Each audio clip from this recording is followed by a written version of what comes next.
Trajectories of Moral Injury, Future Research, Tensions and Cross-Cultural Collaborations. A webinar introducing the International Centre for Moral Injury. All right, greetings everyone. My name is Brian Powers. I'm the Bernard William Vann Fellow in Christianity and the Armed Forces here at Durham University. And it's my profound honor to welcome you to the inaugural webinar of the International Center for Moral Injury, or as we will often refer to it tonight, the ICMI.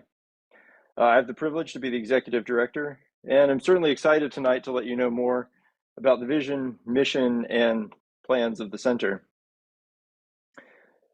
So to each of you, let me say, first off, thank you for joining us this evening, or the afternoon, depending on where you are.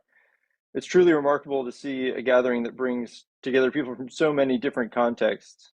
There are people on this webinar from 3 different continents, at least 5 different countries, from different nations and cultures, with different narratives and histories that also come from different vocational backgrounds and experiences. And it is a great privilege to see this truly diverse and international gathering. It's one of the greatest hopes of the center that we'll be able to serve as a hub for research, to facilitate dialogue about moral injury from a British, European, and international context, about what constitutes MI, the values it speaks to, and the ways in which our cultural narratives interact with those understandings in an international context. So each of you present tonight, in other words, make that conversation much richer. And we do hope that you'll participate in the discussion later on in tonight's webinar, and certainly join in the ongoing work of the center over the coming weeks and months. The story of the creation of the ICMI is one that reflects its goal of building networks and facilitating collaborative scholarship and resources for moral injury. As you'll hear in more detail in just a moment, it grew from the imagination of Wendy Cooper, an Anglican priest whose commitment to care for the morally injured drove her to seek out funding for the ICMI's creation.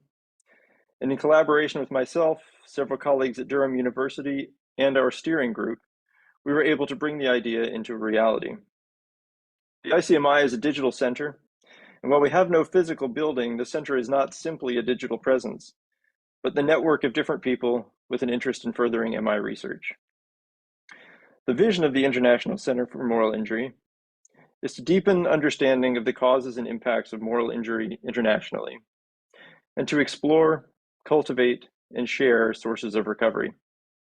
As an academic center, it will produce and receive new scholarship on moral injury, facilitate new research by building networks of academic scholars, chaplains, clergy, clinicians, healthcare workers, and others to create and develop resources for pastoral counselors, other clergy, spiritual caregivers, churches, and faith organizations caring for morally injured individuals. And as I truly hope you may have already discovered, the ICMI website is now live, and there you'll find information about our mission, our research, our resources, and perhaps most importantly at the moment, our upcoming events. You'll find there the call for papers for our in-person conference titled Transatlantic Perspectives on the Present and Future of Moral Injury, which will be held here in Durham in April of 2023. And I do hope you might consider submitting a paper proposal. We welcome those from all fields of inquiry, all fields of study in this interdisciplinary effort to understand moral injury. Even if you do not submit a paper proposal, we do hope you might consider attending. Additionally, this webinar tonight is the first of what will be monthly webinars beginning in January, and we'll be posting information on those webinars, as well as information on webinars run by the Soul Repair Center at Bright Divinity School in Texas in the coming weeks. So please do check back with us, as we are frequently updating our research, resources, and planning new events. The webinar of this evening will consist essentially of 3 sections. I'll take a few minutes to introduce the center's aims before turning to a video presentation introducing the ICMI steering group members that have guided and supported the center's initial development. I'll then make a brief presentation about the trajectories and future research into moral injury that the ICMI hopes to facilitate. before turning in the final half of the webinar to a discussion about the themes and issues raised with our panel, and you are warmly invited to participate in that discussion. I would now like to introduce the people that have brought the ICMI to life, and they fall into two groups. The Research and Development Group, consisting of myself, Canon Professor Michael Snape, the Reverend Wendy Cooper, and our brilliant administrator, Dr. Jane Lidstone, who has done tireless work in bringing our website into the digital realm and is running the show tonight from behind the proverbial curtain. The second group of folks I want to recognize at the outset is our steering group, those who have helped guide the center's initial development. Members of both groups have made video introductions in which they describe their involvement in the ICMI and their hopes for it. And so I'm going to check and if I can briefly perhaps yield the floor to Canon Professor Michael Snape, whose faculty guidance has been instrumental in the center's inception, and just ask him to share his experience before introducing the video. Thank you, Brian. Good evening, everyone.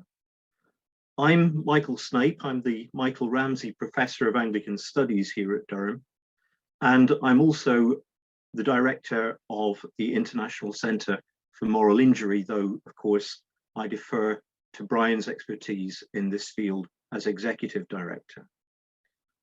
I am fortunate enough never to have been directly involved in a conflict, but for more than 25 years, for many of them as the official historian of the Royal Army Chaplains Department, I have been researching the interplay of faith and the experience of war.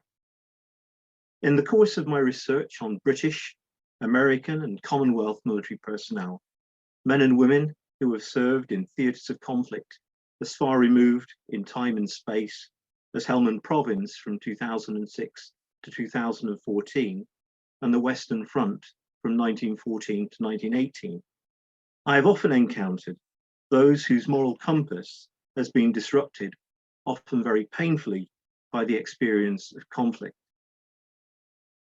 Though a recurring trope in my own research, and while aware of PTSD, it is only recently, through my academic collaboration with Dr. Powers, that I have been able to put a name to this common and unsettling phenomenon that recurs in my own research, namely moral injury. My hope for the International Centre for Moral Injury, especially in an era of war and pandemic, is that it will become an arena for discussion and exchange, deepening our understanding of moral injury and enhancing our awareness of its manifestations and, of course, its amelioration in key walks of life, military, of course, but also increasingly civilian. And now I will hand you on to the videos of my colleagues on the steering group. Thank you.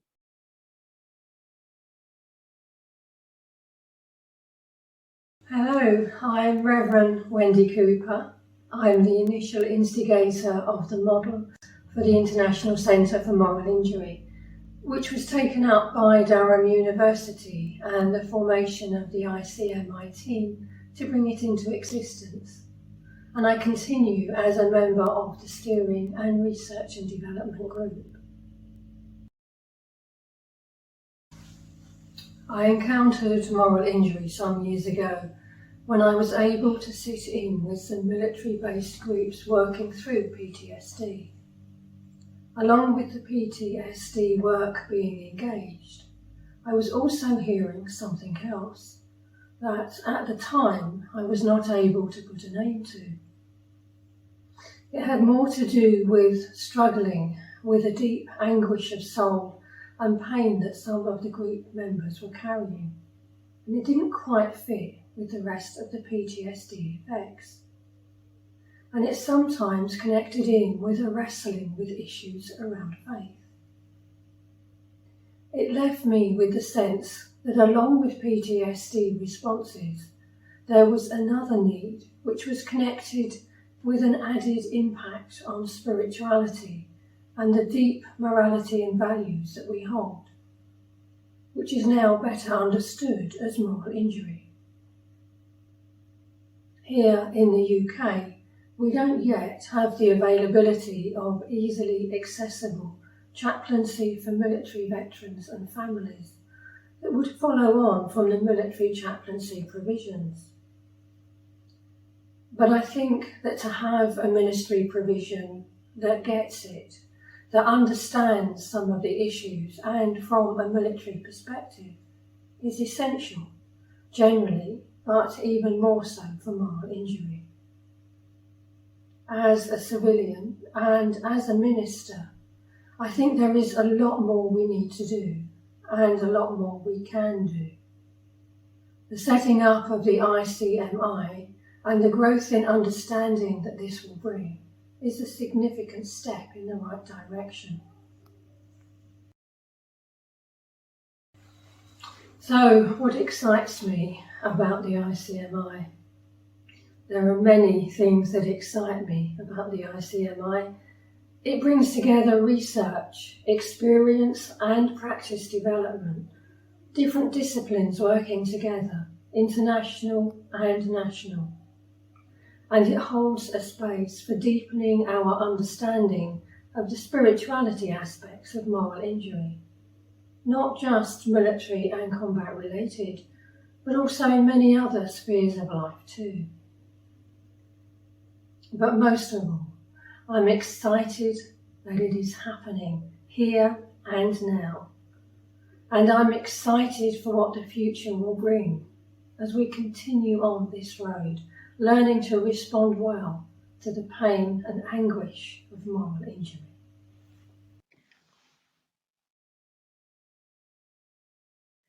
Hello, my name's Dr. Lydia Brown.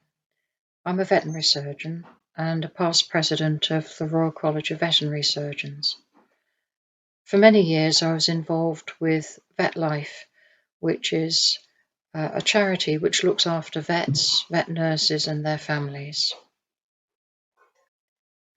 In addition, I've also been on the board of an NHS hospital for a number of years. Moral injury, to me, is something that I'm aware of in the veterinary profession. And while I don't know how much of a problem it is, research is going on at the moment to try to scope that out. But I am aware that veterinary surgeons have undergone moral injury, and it's often in areas where, for example, they're required to put perfectly healthy animals down. An example of that would be the foot and mouth outbreak a number of years ago. And there are many other examples, even in the human healthcare professions too, of instances where the healthcare professionals have not been able to do the job that they felt they would have liked to have done due to pressures surrounding the amount of work they're required to do in a short period of time. I'm thinking of the COVID pandemic specifically at the moment. Why am I excited about the International Centre for Moral Injury? Well, I think there's so much work being done on moral injury around the world, but there isn't a particular place where everything can be centred and can be brought together. And internationally, so much is known about moral injury in other countries that we could benefit from learning about in our country and in other countries around the world. So I'm keen to see the research be referenced and placed on the website, as well as in time training materials and care and support materials for people who feel that they have been affected by moral injury. Hi, my name's Stephen Robbins. I'm a Church of England priest, and for 26 years I was an army chaplain. And between 2008 and 2011, I was chaplain general. During my time in the army, I met quite a few people who'd suffered trauma, and some who had PTSD. But there were others who hadn't necessarily suffered trauma, but still were disturbed. And I couldn't understand why they were disturbed. Why are you disturbed when you've never been in combat? or close to combat even. And soon it became clear that this wasn't PTSD, although they tended to put PTSD, or call PTSD was used as a catch-all. And it was only when I heard about moral injury that things started fitting into place. And I've seen moral injury in soldiers, in chaplains, and also in veterans.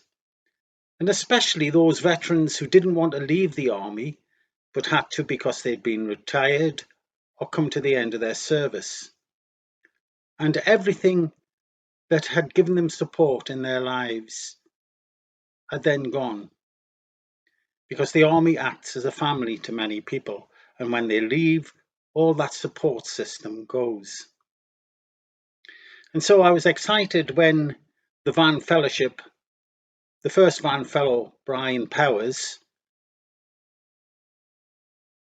concentrated on moral injury. And I'm even more excited now that Durham is trying to form the International Centre for Moral Injury, where I hope best practice in both spiritual, medical, and moral support can be progressed, and so we can see improvement in our service to both veterans, to serving soldiers, and to those in other disciplines where there is obvious moral injury. I'm Nicola Frail, a British Army chaplain, Church of Scotland minister, and lead chaplain for the Royal Army Chaplains Department, Moral Injury Community of Interest. My starting point for engaging with moral injury was considering the role of Army chaplains in supporting personnel that had deployed to places of conflict or on humanitarian operations, and then struggled to reconcile their experiences with their values or with their sense of right and wrong. Over time, though, as I've supported serving personnel, my perspective has broadened quite a bit as I've come to see moral injury in the context of other traumatic experiences and morally challenging settings, not necessarily related to operational environments. I am really delighted to see the launch of the International Centre for Moral Injury. It's wonderful to have a place where people from a range of academic disciplines can come together with others who have an interest in moral injury to deepen our collective understanding and to consider how we can more effectively support healing or recovery.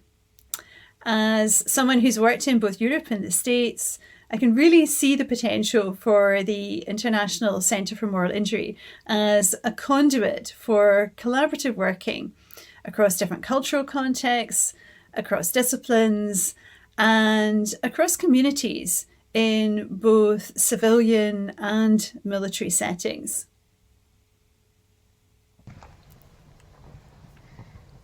Hello, my name is Chaplain Timothy Mallard, and I'm the Director of Ethical Development and the College Chaplain here at the United States Army War College in Carlisle, Pennsylvania.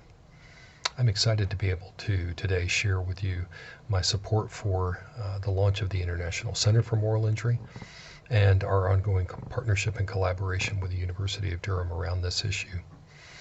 I first began to experience this well over 40 years ago when my father, who was a career Army chaplain, or Padre as they're known in the British Armed Forces, returned from a year of service in Vietnam and experienced moral injury deeply within himself. Later, as I felt called to follow my father in this path of ministry, and after over 30 years of service myself and multiple combat and operational deployments around the world, I too have experienced moral injury, and as I've written about it, pastorally from my service with soldiers and families, the allied concept of spiritual injury. Nonetheless, my current interests around moral injury center on really two major trajectories. One is the strategic catalyst for moral injury, that is what nation states do or don't do that may cause moral injury across entire population sets and not just in individuals. And then secondly, what is the reflexive nature of a moral injury in terms of relationships from the warrior or the individual to the family system and then to the community and back in terms of healing? So what is the reflexive relationship of both moral injury but also then moral healing from that injury across those human relationships? These are the things that excite me right now. I'm pleased to be able to explore these and other topics related to moral injury with the International Center for Moral Injury, and again, congratulate them on their launch and look forward to a rich partnership and collaboration for many years to come with them. Thank you. Wonderful. So, having met some of the people now that who have been formative in the center's creation, and with a bit of background about the ICMI behind us and in their words, certainly, I want to turn now, say a few words about moral injury myself to set us up for a conversation. And I'm going to specifically talk about how the ICMI might be positioned to facilitate future research. So the title of our webinar is Trajectories of Moral Injury. And as you've already heard in the videos from the steering group and in Canon Professor Michael Snape's introduction, moral injury has so many facets and is being explored in such an interdisciplinary way that it would be really disingenuous to claim that there is one trajectory of research that's right or appropriate. So many are helpful in different ways. And what I intend to do is, in this section, is just to present a trajectory of moral injury research that arises from the earliest investigations into it and conceptual definitions, moves through my own research, and gives some insight to the journey and initial position of the ICMI itself. And then I really want to make the case, however, that the ICMI opens up multiple trajectories for future research and give a few examples of how I think the ICMI is positioned to do that. To start then, an initial research trajectory. The term moral injury is generally understood, of course, to have been brought into the modern lexicon by U.S. Veterans Affairs psychiatrist Jonathan Shea in the early 1990s following his work with U.S. Vietnam veterans. Shea argued that moral injury was present when there had been, quote, a betrayal of what's right by a person in a position of authority in a high-stakes situation. The enduring contribution of Shea's definition is at least twofold. First, in articulating the condition in which moral injury could be expected to be present, Shea recognizes that a morally injurious event can cause moral injury in different people present that are affected differently by their locations within the event. In terms of military violence, MI might affect the wielders of violence, the victims of it, bystanders, and those less directly responsible in distinct yet connected ways. So the second major and enduring contribution of Shea here is identifying a betrayal of values, betrayal of authority, and perhaps even a betrayal of personal agency that's at the heart of moral injury. And in doing so, Shea recognizes that the causes of moral injury lie far beyond the individuals involved in a particular set of circumstances or an event, but rather those causes radiate through societies, cultures, and the ways in which we understand ourselves and make meaning of the world. To continue this trajectory, in 2009, a group of clinicians led by U.S. psychiatrist Brett Litz published an article that really ignited the research efforts into MI. And they defined moral injury in a way that paradoxically narrows as well as expands Shea's definition. They articulated MI as perpetrating, failing to prevent, bearing witness to, or learning about acts that transgress deeply held moral beliefs and expectations.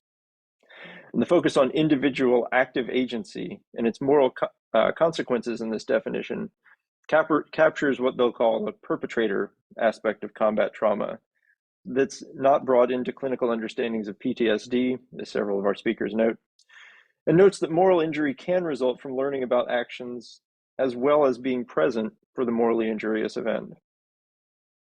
And this dovetails a bit into the type of moral injury that Stephen Robbins described a few minutes ago.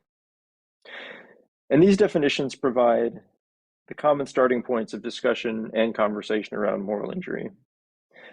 They attempt to locate the causal moments, the conditions to locate the ground zero for an injury whose ripples in our sense of self and our place in the world move progressively outward. More recent attempts to illuminate facets of moral injury focus on the effects of that injury. There we go. Sean Levine, for example, argues that the morally injurious events that described by Litz cause what he calls a persistent existential crisis that erodes the very fabric of their sense of self, a spiritual and existential ambivalence that leads to a deep identity crisis due to their participation in battlefield events, quote, that run against the grain of identified or unidentified, but viscerally felt and known personal, moral, or ethical views and commitments, end quote. Levine here touches on the existential aftermath, the sense of loss, not simply of one's moral code, but of a foothold on a sensible moral order by which to know oneself. Similarly, Joseph Currier, Jason Holland, and Jesse Mallett note in their article that not only does moral injury as a concept encompass the strong negative moral emotions of guilt, shame, anger, contempt, and disgust, which it certainly does, but also that concept now includes, quote, the self-handicapping behaviors, relational and spiritual existential problems, and social alienation that emerges after witnessing or participating in war zone events that challenge one's basic sense of humanity, end quote. While this idea of sense of humanity is certainly an extremely coarse conceptual description, it also illuminates the fact that moral injury tends to undercut the fundamental building blocks upon which we construct our sense of identity, which we base our sense of belonging and value, that orient us as individual selves, as well as communities, societies, and nations. And here on this particular research trajectory where moral injury might be understood as a confusion of the shared values that constitute a sense of what makes us human, we might observe a resonance with several different contexts. Certainly it pertains to military service, where wartime violence, death on a sudden, random, vast scale, shatters assumptions of shared human commitment to life. But this also perhaps finds purchase in describing how healthcare workers struggle with the responsibility to care for so many that then die during the pandemic, while systemic problems and political decisions might seem to have betrayed the value that human life matters most of all. Similarly, as Dr. Brown noted in her introduction, amongst veterinarians who've had to euthanize animals, particularly healthy ones, on a mass scale, the Australian wildfires in 2020, they may question the shared commitment to the preservation of non-human life as a shared and basic human value. And in each of these situations, people who bear the brunt of societal decisions may feel an overwhelming sense of guilt, anger, contempt, and internalized personal responsibility for the loss of life, that high-stakes situation that Shea describes.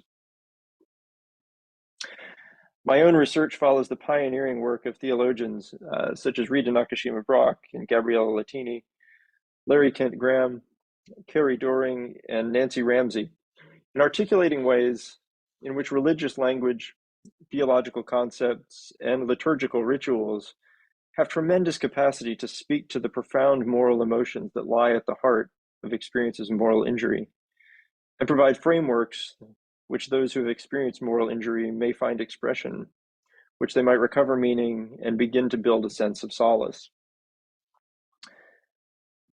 So I have argued in several works that an Augustinian conception of original sin and human willing connects deeply with the experiences of moral injury and can help contextualize the ways in which we feel responsibility for our own actions in total, and yet ways in which these actions are certainly formed, shaped, and constrained by the elements that form our identities, our national, ethnic, and cultural heritages, our personal histories, our relationships and families, and certainly our own drives, ambitions, successes, and failures.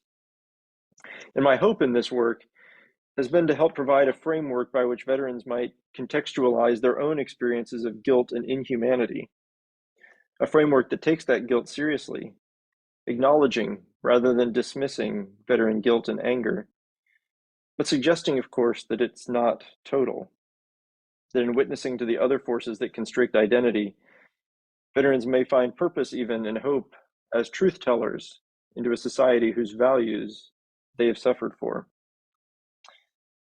I'm currently working on several projects in this trajectory of moral injury and systematic theology, continuing to seek ways to contextualize moral injury and its effects through the resources of the Christian tradition, in examining its practices of penance, of lament, of testimony to resurrection hope. I do so in an effort to be aware of how these religious practices have the power to deepen and exacerbate moral injury, as well as how they can be used to facilitate connection with the lived experiences of veterans and open avenues of transformation. In all of these explorations, of course, my trajectory of research runs through, is informed by my own experience within the United States Air Force. As a veteran of the conflicts of Iraq and Afghanistan, and this experience often for me works as a final check against this mechanism of, does this make sense and does this work? In the creation of the ICMI now, my own research trajectory intersects with that who you've heard from, who examines the needs of morally injured veterans and compares this to the resources and abilities of clergy and congregations to provide the right methods of care. And her developing work may provide a resource for concerned congregations and a roadmap by which they can better understand moral injury, better identify their own capacities to provide pastoral support, and plan and mobilize appropriate people and events in order to create an environment of support for many veterans within the UK. And Wendy's developing research will be featured on the ICMI site in due course. It also intersects with the research trajectory of one of our doctoral students, Jan Scholtes, based in the US and a Navy veteran who is examining the works of theologian and veteran of the First World War, C.S. Lewis.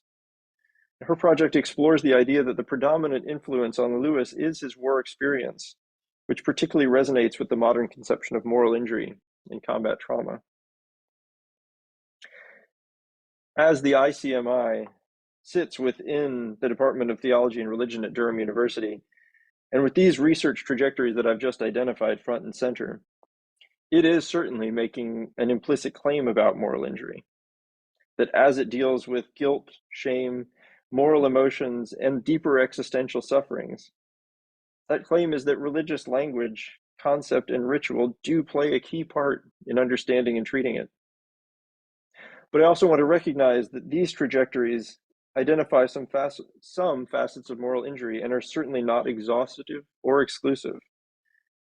And the intersections that I've just described point towards a profound hope for the future of moral injury research, that the ICMI may serve as something of a wide intersection point through which the work of religious scholars, chaplains, clinicians, ethicists, philosophers, and the experience of military members, healthcare professionals, veterinarians, law enforcement personnel, and others may pass and intersect here, and in deliberate, intentional, and sometimes difficult conversation, inspire and facilitate new trajectories of research on moral injury. And if that sounds a bit vague and ephemeral, let me speak for a minute about how I believe the ICMI is uniquely positioned to make this happen. The ICMI is a product of overlapping networks of people concerned about moral injury. And each of the people featured on this webinar have helped grow this network within their own spheres of influence. It overlaps also with the network built both before and during my time in the Vann Fellowship, which was an extensive network of chaplains, clergy, and researchers doing work on moral injury within the context of the military here in the UK. And at this current moment, these networks have reached something of a critical mass, a capacity where many of the connections made have begun to afford an awareness of the work of others in ways that present real research opportunities that are arising in earnest. Just one example of this, I'm currently collaborating with researchers both at the universities of Portsmouth and Southampton on a project that would measure the scope of moral injury in former British military chaplains and examine ways in which their ideological orientations may exacerbate or provide a defense against moral injury as they tend to their duty of witnessing to the moral trauma of others. The eventual goal of this project might be to produce a report that will improve the pastoral care of military members through a greater understanding of how military chaplaincy can be used and perhaps of its limits and dangers. It's hopefully the first of many formal collaborations between the Center and others in setting forth benchmark research that will also serve the goal of improving care for those who are experiencing MI. And this is always a part of the research trajectories here. In serving as a hub of research done in moral injury, the Center certainly joins the efforts of the Soul Repair Center in Texas and the Shea Moral Injury Center in Washington, D.C., paying particular attention, the ICMI paying particular attention to work done in British, European, and international context outside of North America, and the ways in which the experience of moral injury in each of these contexts is shaped by their unique cultural, political, and historical narratives. While I believe this holds a deep value in itself within the British context, there is truly a spectacular opportunity for international dialogue that will produce new ways of thinking about moral injury. So to this point, an overwhelming majority of the work on moral injury to date does take place within a US context. The early psychological, psychiatric, religious, theological, and philosophical works grew out of that environment and are deeply influenced by what we've come to know as American culture, values, and history. And this has been deeply valuable. This research has been critically important beyond the US context in Western societies, many of whom have members that suffer moral injury and benefit from the conceptions developed within the US, albeit sometimes with some translation. However, with a few exceptions, so many of the profound expressions of religious, cultural, and historical lament after conflict that are present in international conflicts and international contexts are absent from the conversation and research in the broader field of moral injury.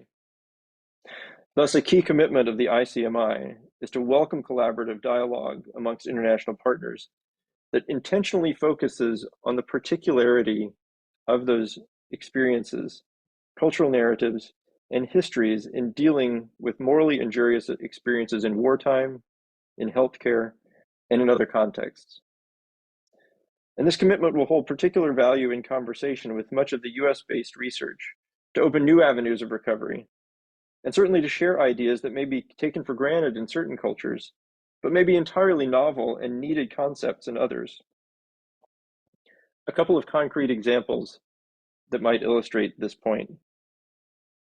I was in a webinar just last evening featuring Presbyterian pastors, researchers, and chaplains discussing MI and the broader concept of militarism. And as it was 2 days out from November 11th, Veterans Day in the United States, one of the panelists was discussing the lack of broad and imaginative cultural rituals of lament in US culture, despite the fact that there are several days and holidays dedicated ostensibly to remembering the service of veterans. A chaplain and veteran himself, he somewhat sarcastically noted that he would feel quite appreciated for his service when he picked up his free Starbucks on Friday, as this was one of the many benefits offered to veterans for 1 day a year in the United States. I spoke up to note my experience as a fellow US veteran arriving in Durham in 2018, just before Remembrance Day, the centennial of the armistice. I was astonished to see the totality of the cultural expression of remembrance, lament, and loss at 11 o'clock as all activity in Durham stopped. I noted that arriving to Durham Cathedral 45 minutes early for the remembrance service that day, I was only able to stand against the back wall beside a woman 15 years younger than I was, who was holding a photograph of a relative who died in the First War and actively weeping. The profound rituals of lament and somber reflection on loss that constitute Remembrance Day here those that seem to draw in an enormous segment of the population of the UK. While perhaps commonplace in this context in Britain, are something of a wonder in the US. Certainly, there's much to be gained from the sharing of these cultural traditions that recognize the costs and sufferings even involved in winning conflicts. Notably to a US culture that has a huge veteran populace and the ongoing problem of veteran suicides, and lacks such formal cultural rituals that have such wide public participation in which to publicly lament and express wartime loss. And in this manner, so many of the ways that national narratives across Europe have accounted for the violence of the world wars are profound and remarkable, yet have been acknowledged little in international conversations about moral injury and how to cope with moral failure, guilt, and solace after wartime events. Just a cursory survey of European cultural forms of memory, and I'll only mention a few of these that I've been attached to directly and have observed from the German documentation centers, museums which hold the history and dutifully preserve the cultural memory of Germany under Nazi rule, to the traumatic experience of UN peacekeepers in the unfolding of the massacre at Srebrenica in the Balkan conflict in the early 1990s. These reveal so many fascinating histories and particular ways of examining moral behavior after conflict that could certainly bear fruit for other nations if brought into broader conversation about moral injury. I should also note that examining the directly religious expressions of different cultures in their particularities across European cultures may hold particular value in inspiring thought in directions not immediately intended or predictable. So here I think if a lot of these things are brought to light in these religious practices, cultures, and histories, there's something of a cross-pollination that can happen and lead to new inspirations that are apart from what's intended. So as an example, I recall being struck by the tradition within the UK when I moved here of bringing the retired standards, so the unit flags often carried in combat zones, of different military units into churches and cathedrals, where they're often hung up and literally left to rot away over the course of time. And this is something foreign to my own culture, which of course features a strong and famous separation of religious and state authority. And this British tradition has deep historical roots that involve the history of the Anglican Church as repository of cultural memory, and may even to some sound imperial notes that are painful.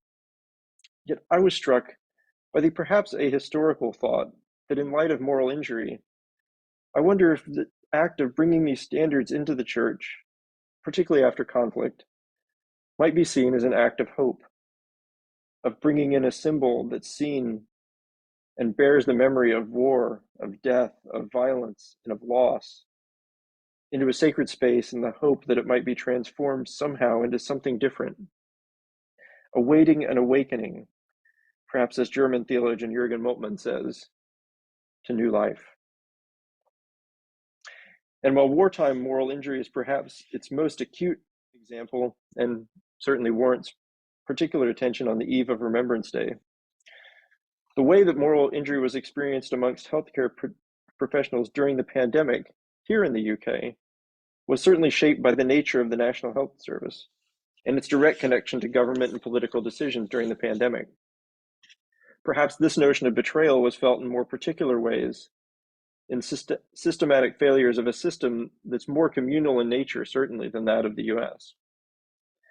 An examination of the diversity of balance between public and privatized care and other systems in Europe seems like it might yield helpful results and shareable lessons if the experience of moral injury is examined across these contexts.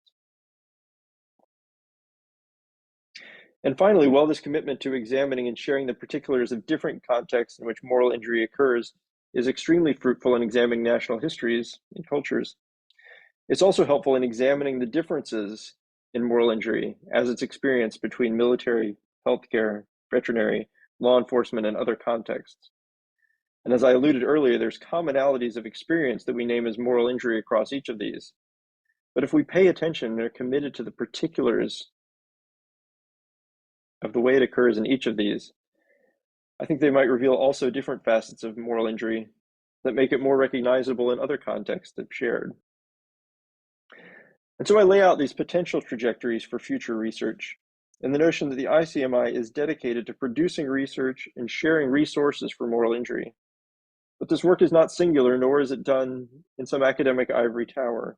It's at its best when it's collaborative and inspired by the experience of others. And even perhaps in those conversations, we might find restoration in the connections we make with each other. This presentation is certainly one that simply attempts to frame conversations. Our initial webinar here, our desire in mind certainly is to present a few of the aims of the center and simply suggest future trajectories.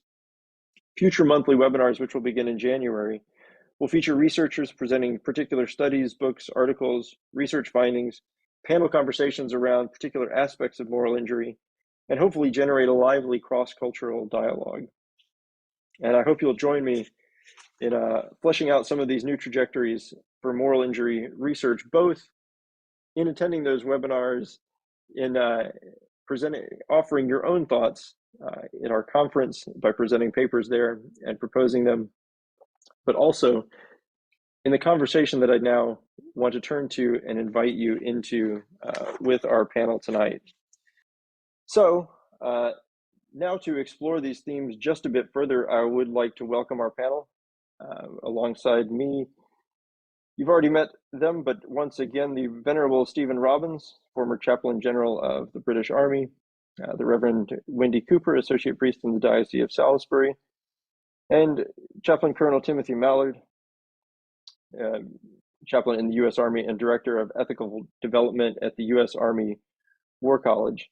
As we move to our panel, as Timothy alluded to as well, one of the tensions that I want to mention is between the collaborative partnership we have with the U.S. Army War College and the university allows us to express and work through ideas of moral injury and what different contexts expect out of those definitional ideas. And so I think there's fruitful dialogue there as well.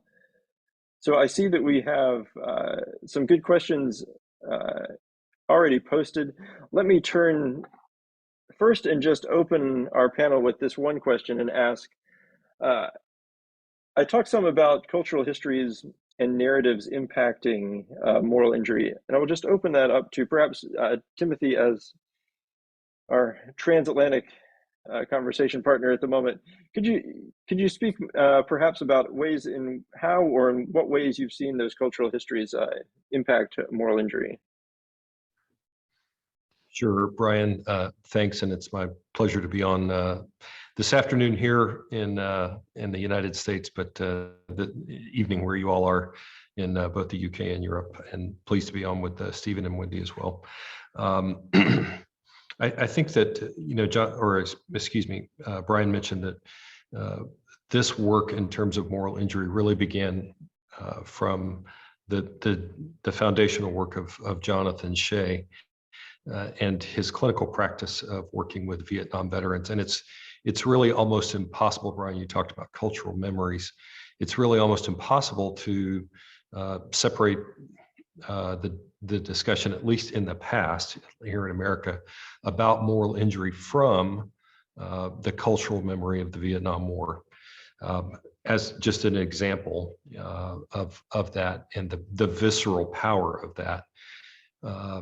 In this country, when the Vietnam Veterans Memorial was opened in Washington, D.C., in the United States Capitol, the architect had created a visually stunning memorial to those who had died in a cut literally in the ground, in which people could sort of walk down in and find the names of those who were family, friends, loved ones, fellow soldiers, people with whom they had served, who had fallen in Vietnam and died there. And the power of that memorial to draw people in, one of the sort of iconographic expressions of that memorial that became really sort of known across the United States was the image of people going up to that memorial and taking tracing paper and etching that name on that tracing paper and then taking that home. So I think that speaks, in one sense, it's an evocative and maybe visceral expression of just how deeply moral injury affects not only in this particular instance, those who served in Vietnam, but by extension, then their family systems, their communities, even the nation as a whole. And that's one of the trajectories of my work now. So in essence, Brian, you've articulated the power of memory, and I think it intersects with the power of image. And moral injury in some way touches on that, expresses that, evokes that. Now, I think helpfully today, however, we're beginning, as you alluded to in your fine synopsis there, now we're starting to understand different cultural images and memories that are associated with moral injury beyond the context of war.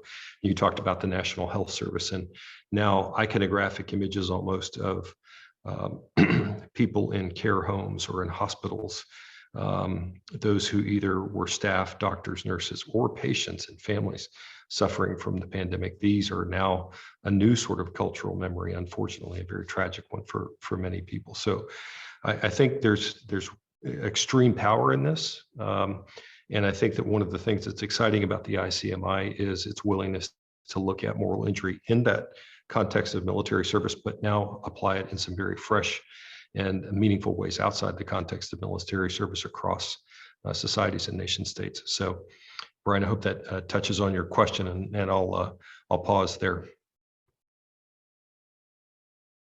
No, thank you, Timothy, for that. I would just throw that same question out to Stephen or Wendy too at the start. What ways in which you've seen the different cultural histories, certainly than the one Timothy mentioned here, being here in the UK, impacting moral injury? If I can just say a little bit here. In 1982, there was a bomb in London, two bombs actually, that blew up some of the household cavalry and their horses.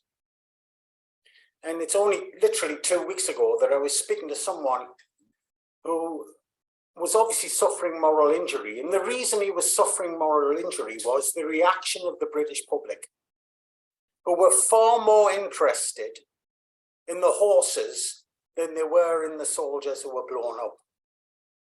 And one of the guys who really suffered, he was telling me, was the clerk, because people kept phoning up, asking how the horse, the famous one was called Sefton, how the horse was, and it was his mates who had died. And it was in that context that moral injury came, where horses were more important than people. And the man I was speaking to a couple of weeks ago, I mean, it's 40 years on now, was crying to me about this, because he was told, look after the horse, when there were people lying. So that's the British context. And in many countries, that wouldn't have happened. No, thank you for that, Stephen. That also actually touches on one of the questions in the chat, which is about research being done on moral injury in the context of Northern Ireland. And certainly there is some of that ongoing here now. And certainly, I'll just say, as somebody who's spoken with several chaplains, and echoing Stephen's experience there, here, that is a tremendous source of moral injury within that conflict for many of the intricate reasons that Stephen just laid out, and several others. So that is something that's really interesting and deeply contextual here in the UK as well. Wendy, let me give you an opportunity to answer that question too. Thank you, Brian.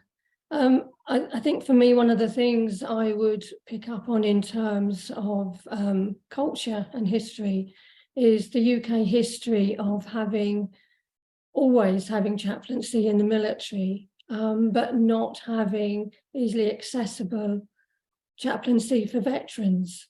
And I think that's really key, because most of the ministers in civilian faith communities have not had military experience. And so to be able to speak into the needs is really difficult without having that understanding. And particularly if it's reliant on the regular services, where that's often not the best meeting place. Often it needs to be one-to-one, it perhaps needs to be out of a church context. And so if there's veterans or families that are needing spiritual support, and particularly needing the Padre, there's nowhere for them to easily go at the moment. And this really impacted me some years ago, back 2014, when I was in the States looking to understand some of the work being done with PTSD as faith community responses. And what I was hearing was a really deep anger and disappointment at the civilian church for not responding to them, for saying thank you for your service, for giving biblical texts as band-aids that were really not helpful and frequently causing more damage. And so that impacted me in a way that it made me stop and think. With the USA, there is the veteran chaplaincy there, and that's still a problem. We don't have that. So what's the deficit on our side? And how do we begin to look into this? And so for me, it's that which kind of started this journey, which has led to, we need to be working together to be able to understand it. For civilian response to have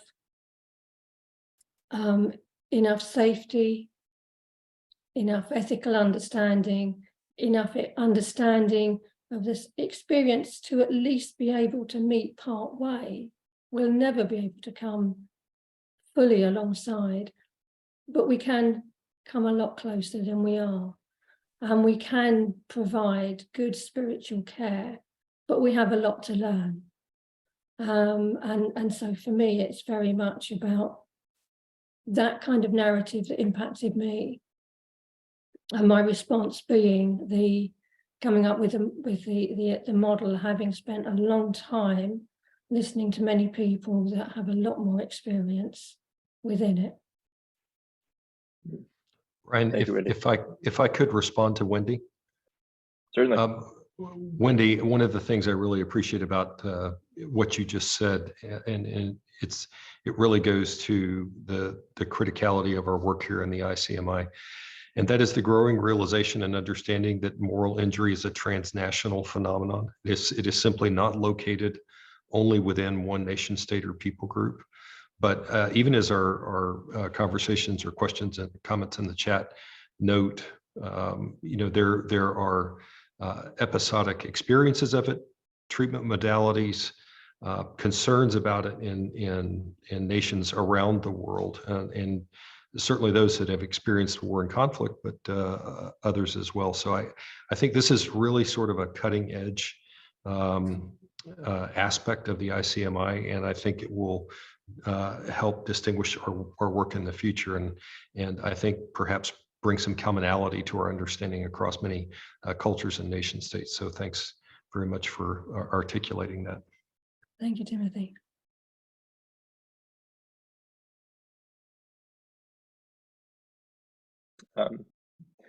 So let me just say, this brings us to the end of the evening. I want to thank our panel. Timothy Mallard's already gone, but certainly Wendy Cooper and Stephen Robbins for their attention and care of those questions this evening.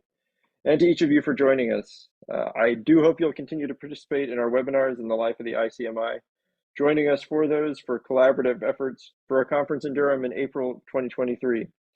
The video for this webinar, you'll receive actually a link via email as soon as it's up on our site if you wish to revisit it.